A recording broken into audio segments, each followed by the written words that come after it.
എല്ലാവരും എന്നേക്കാൾ വലുതാ. എൻ്റെ അച്ഛനും അമ്മയും ഒക്കെ. എൻ്റെ അച്ഛന് ഭയങ്കര തടിയാ. ഈ പ്രാവിന് എന്നേക്കാൾ വലിപ്പമുണ്ട്. ഈ കാബേജും എന്നേക്കാൾ വലുതാ.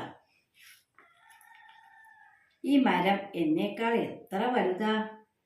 പക്ഷേ എനിക്ക് ഏതാണ്ട് ഈ ക്യാരറ്റിനോളം വലിപ്പമുണ്ട്. ഞാൻ എന്നും ഭക്ഷണം കഴിക്കും, കളിക്കും, ഉറങ്ങും. എന്നിട്ടെന്താ, എന്നും വലിപ്പം നോക്കുമ്പോൾ എനിക്ക് ക്യാരറ്റിൻ്റെ അത്ര വലിപ്പം മാത്രം. അയൽപ്പക്കത്തെ മുയലുകളൊക്കെ എന്നെ കളിയാക്കും, തൊഴിക്കും. ഇങ്ങ കുഞ്ഞി മുയലാത്രേ, അവർ കളിയാക്കി പറയും. ഞാൻ എന്താ ചെയ്യുക, ഞാനൊരു കുഞ്ഞി മുയലല്ലേ. എൻ്റെ അമ്മ എന്നെ കെട്ടിപ്പിടിക്കും. എനിക്കെൻ്റെ കുഞ്ഞിനെ ഭയങ്കര ഇഷ്ടമാണ്.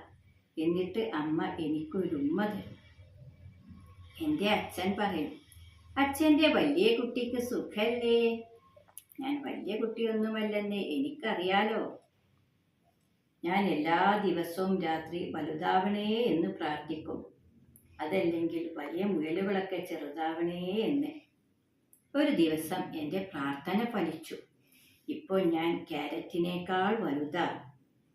പിന്നെയും എന്നും രാത്രി ഞാൻ പ്രാർത്ഥിച്ചുകൊണ്ടിരുന്നു.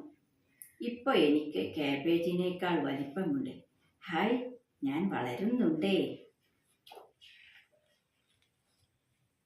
പിന്നെയും ഞാൻ ഉറങ്ങി, വലുതായി. ഒടുവിൽ എനിക്കിപ്പോൾ എന്നെ കളിയാക്കുകയും തൊഴിക്കുകയും ഒക്കെ ചെയ്യുന്ന മുയലുകളോളം വലിപ്പമുണ്ടല്ലോ. പക്ഷേ അവർക്കത് പിടികിട്ടിയിട്ടില്ല എന്നാ തോന്നുന്നേ.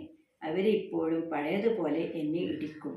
പിന്നെ ഇങ്ങേ കുഞ്ഞി മുയലേ എന്ന് വിളിച്ച് കളിയാക്കും. പക്ഷേ ഇപ്പോൾ എന്താ പറയേണ്ടത്, എന്താ ചെയ്യേണ്ടത് എന്നൊക്കെ എനിക്കറിയാം. ഞേ, എനിക്ക് നിങ്ങളത്ര വലിപ്പമുണ്ട്. ഞാനൊരു മുയലിന് ഒരു ഇടി, വേറൊന്നിനൊരു തൊഴിൽ കൊടുത്തു. അവറ്റ ആർത്തു കരഞ്ഞ് വീട്ടിലേക്കൂടി. ഈ ഗുണ്ടകളൊക്കെ പേടിത്തൊണ്ടന്മാരാ. ജയിച്ച കാര്യം അച്ഛനോട് പറയാൻ ഞാൻ വീട്ടിലേക്ക് ഓടി. മിടുക്കൻ, അച്ഛൻ്റെ വലിയ കുട്ടി മിടുക്കനാ. അച്ഛൻ എൻ്റെ കൈ പിടിച്ചു കുലുക്കി. ഇപ്പോൾ അച്ഛൻ പറഞ്ഞത് ശരിയാ, ഞാൻ വലിയ കുട്ടി തന്നെയാ. ഹായ്, ഇപ്പോൾ സൂര്യൻ എന്തൊരു പ്രകാശം, പക്ഷികളുടെ പാട്ടിന് എന്തൊരു മാധുര്യം, പുല്ലിന് എന്തു നല്ല പച്ചനിറം. ഈ ലോകം എത്ര സുന്ദരമായിരിക്കുന്നു. ഞാൻ പറമ്പിലൂടെ അങ്ങനെ രസിച്ചു നടന്നു. അപ്പോൾ ചുറ്റിലും എന്നേക്കാൾ ചെറിയ കുറേ മുയലുകളെ കണ്ടു. എനിക്ക് പണ്ടുണ്ടായിരുന്നതിനേക്കാളും വലുപ്പം കുറവാ അവർക്ക്.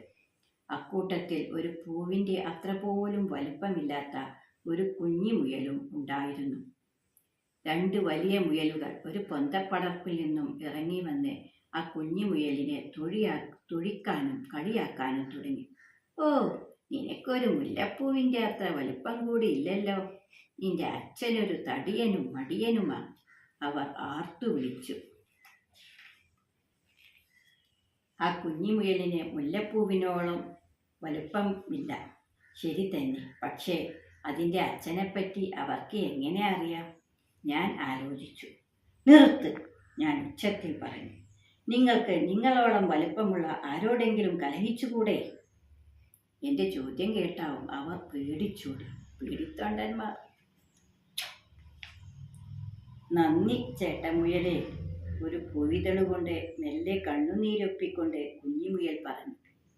ഞാനിപ്പോൾ ഒരു ചേട്ടൻ മുയലാണ് കുഞ്ഞനിയ. പക്ഷേ പണ്ട് ഞാനും നിന്നെപ്പോലെ ഒരു കുഞ്ഞു മുയലായിരുന്നു കേട്ടോ. കുഞ്ഞിമുയലിനെ പതിയെ തലോടിക്കൊണ്ട് ഞാൻ പറഞ്ഞു.